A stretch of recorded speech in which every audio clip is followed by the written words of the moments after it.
Hi, my name is Senga Lindsey. We're standing in my garden in North Vancouver. As you can see, it's currently in full bloom. And today we're going to show you how to retrofit your garden, and we're going to turn a portion of this into a rain garden. A rain garden's a bit of a misnomer in that it doesn't stay wet. In fact, most rain gardens stay wet only for about 6 hours after rainfall.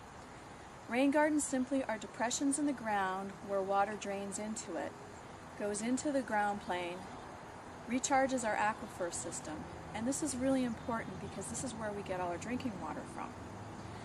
We're going to multitask at the same time and show you, as part of this segment, how we're going to take our rain leader. As you can see, an example, this is our roof currently where the water connects into the gutter, goes down the rain leader, and currently that water goes into a pipe system and goes out into our ocean. And for the same reason that we want to create a rain garden, we want to disconnect the rain leader so that we can funnel it back into our garden. So let's look at step one, disconnecting the rain leader and how we go about channeling it into our future rain garden. Here's the existing rain leader, and as you can see, it goes up to the corner gutter, collecting the water, and then channeling it down the side of the house. The pipe originally went down into the ground, and as I indicated, it used to connect to a sewer system, which in turn went out to the ocean. And as we know, that's not a very sustainable practice. So what we've done instead is we've disconnected the lower section, added an elbow, and this will allow us to add an additional piece of rain leader, which we can in turn connect, and it'll in essence act as a water conduit which will run out and feed our rain garden, which is going to be about 30 feet away from the house. Here we are standing in our future rain garden. I've taped it off so that you can see the approximate area we need to collect the water from the roof. Now, to get that calculation, what we did is we took the total area of the roof, which in this case was about 45 square meters. We knew that we were taking only half the roof because we have 2 rain leaders. We took half that 45 meters, which was about 22.5 meters of square area, and then we divided it by 6, and that gives us the amount of water that will be coming down the rain leader and channeling into this rain garden. Remember, rain gardens are very low tech. They're just depressions in the ground. So our next step that we're going to do is we're going to pop these existing plants out of the ground. We're going to create a depression. And for a rain garden, that only means about 6 inches below our existing grade. So we're going to excavate down 6 inches below this current soil grade. We're on a fairly level flat spot, so we won't have to berm any sides in order to hold that water. We're also going to reuse these plants because many of these plants are very adaptable to rain gardens in that they can withstand their feet being wet for about a day without any impact whatsoever. So by the time we're finished, you'll see that our rain garden can look just much like the rest of the garden, except now it performs a very sustainable act, which is friendly to the planet, will help feed our aquifer system, and just plain good practice. Step, which I'm just happening to be finishing off, and that is actually excavating the hole, or the depression for the rain garden.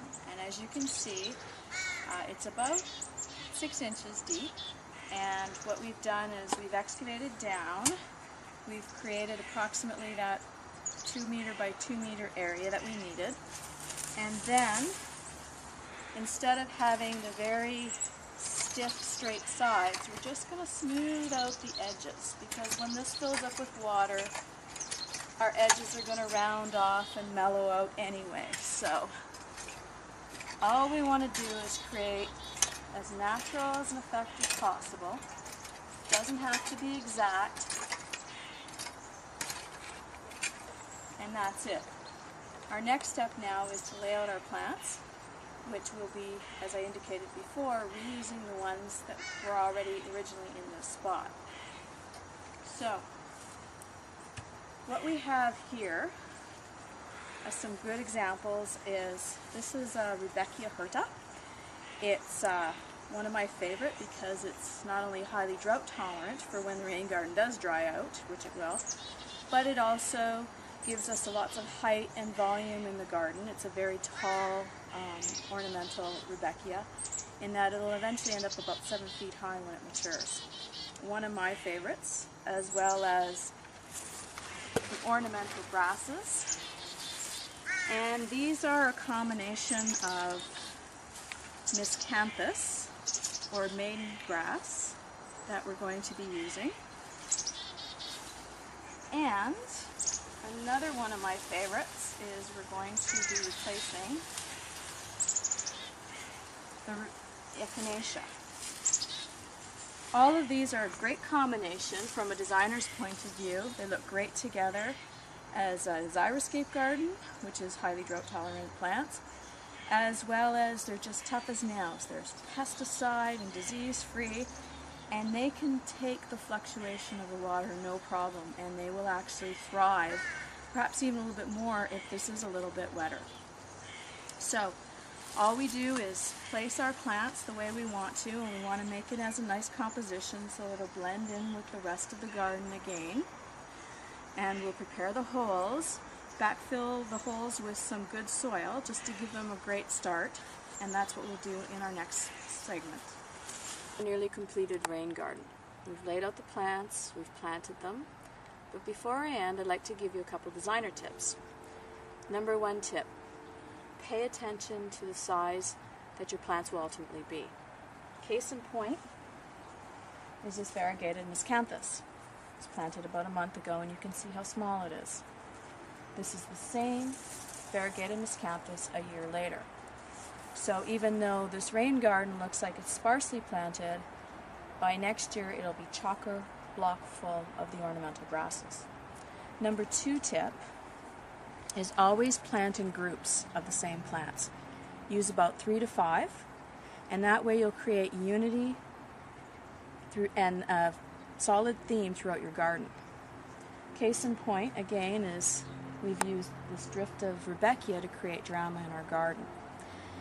In the case of our rain garden, we've used 3 of the same pennisetum, 2 on the top of the garden, 1 planted on the sidewall. That will create a blending from the regular garden into this rain garden area.